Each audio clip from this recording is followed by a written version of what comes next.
Karbi Anglong District Judiciary angkang arlo along Legal Aid Defense Council asai hem kang pupon.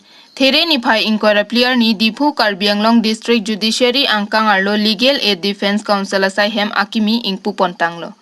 Labangso asai hem akimi Karbi Anglong District chotkalisi akaprek a district along tame ing pupon lo.